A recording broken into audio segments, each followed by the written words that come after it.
그 우유 고를 때 무슨 기준으로 고르시는지? 저는 당연히 가격을 보고 그 다음에 브랜드를 봅니다.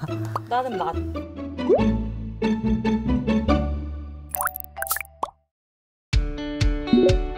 정말 다양한 우유들. 어떤 우유를 사야 할까 고민이죠. 그런데 우유를 고르다 보면 눈에 띄는 문구가 있습니다. 체세포수 1등급, 세균수 1등급. 우유마다 1등급 표시가 되어 있는데 왜 1등급만 있고 2, 3등급은 없는 걸까요? 원유의 위생 등급을 나누는 기준은 체세포수와 세균수입니다. 체세포수는 젖소의 건강 상태를 판단하는 중요한 지표인데 건강한 젖소는 체세포수가 적고 스트레스나 질병에 노출된 경우는 체세포수가 많습니다. 세균수는 착유 과정이 얼마나 위생적으로 이루어졌는지 가늠할 수 있는 척도입니다. 우유에 포함된 세균수가 적을수록 청결하게 관리되었다는 거죠. 즉 체세포수, 세균수가 모두 적을수록 좋은 품질의 원유입니다. 국내 원유 위생 등급 기준은 5단계로 분류하고 있습니다. 실제 지난해 생산된 원유의 검사 현황을 보니 99.6%가 1등급. 낙농가에서 젖소의 건강, 먹이, 환경 관리까지 꼼꼼히 신경 쓰고 있는 덕에 우리가 마트에서 만나는 우유의 대부분이 1등급인 거죠.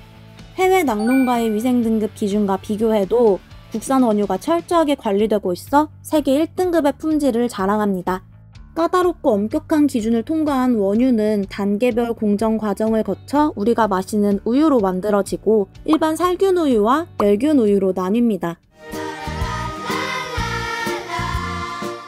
학창시절 우유급식으로 마셨던 일반 살균 우유는 젖소에서 착유한 뒤 적정 온도로 바로 냉각, 신선한 원유 상태에서 유익균은 두고 유해균만 제거, 살균 및 균질화 처리를 거쳐 2, 3일 내 유통되기 때문에 유통기한은 2주 이내로 짧습니다. 네모난 팩에 담긴 이 멸균 우유는 말 그대로 무균 상태를 말합니다. 그리고 무려 6겹 구조로 된 테트라팩이라는 특수 포장을 합니다. 유통기한은 3개월 이내로 일반 살균 우유보다 길죠. 정리하면 일반 살균 우유는 유통기한이 짧은 대신 신선하고 멸균 우유는 유통기한이 늘어난 대신 유익균도 제했다는 점 참고하세요.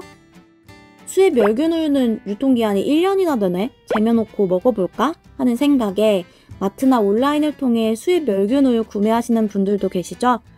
수입 멸균 우유는 국내로 반입되는 과정에서 약 한 달 이상의 시간이 걸리기도 하고요. 소비자가 받았을 때 남은 유통기한이 1개월, 3개월 등 복불복일 수도 있다고 합니다. 한 설문조사를 볼까요? 국산 우유 원료와 수입산 우유 원료 중 더 우수한 것은? 이라는 질문에 응답자의 86.8%가 국산 우유 원료가 더 우수하다고 답했고 그 이유로는 신선도, 안전성, 맛 순이었습니다. 이 설문조사를 통해 소비자가 우유를 고를 땐 신선도를 가장 신경 쓴다는 점을 알 수 있습니다. 우유를 살 때도 확인해보면 좋은 게 있습니다. 우유값을 자세히 살펴보면 옆면에 새겨진 이 마크, 바로 K밀크 마크로 국산 원유를 사용했다는 인증 표시입니다. 한국낙농유구협회에서 인증하고 기준을 통과한 제품에만 부여하는 공식 마크입니다. 우유를 활용해 만드는 요거트, 요구르트, 치즈 등에도 찍혀 있으니 우유 가공식품 살 때 확인해 보시면 좋겠네요. 하지만 안타깝게도 물가, 저출생 등 영향으로 우유 소비량이 조금씩 줄어들고 있습니다. 우유 소비가 줄면 원유 생산량도 줄이면 되지 않을까 생각할 수도 있지만 실제로는 그리 간단한 문제가 아닙니다. 젖소가 원유를 생산하기까지 최소 2년이라는 시간이 필요하고 이후에는 하루 2번씩 규칙적으로 젖을 짜줘야 합니다. 그렇지 않으면 젖소가 유방염 등 건강에 문제가 생길 수 있기 때문이죠.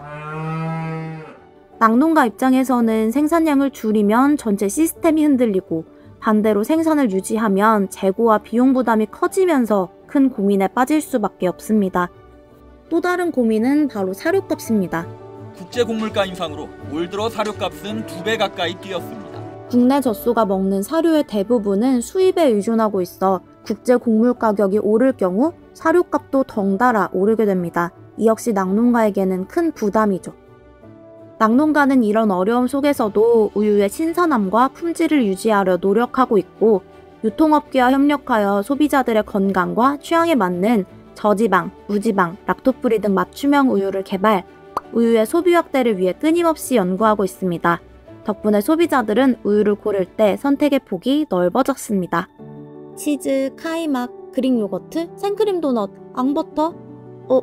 나 우유 좋아하는 사람이었네? 6월 1일은 세계 우유의 날이라고 합니다. 그래서 우유에 관한 많은 정보를 이야기해봤습니다. 근데 우유 이야기를 하면서 이게 빠지면 섭섭하죠? 짜잔! 제작진의 꿀조합 픽으로 한번 준비해봤습니다. 여러분들이 생각하는 우유를 맛있게 먹는 나만의 꿀조합이 있다면 댓글로 알려주세요.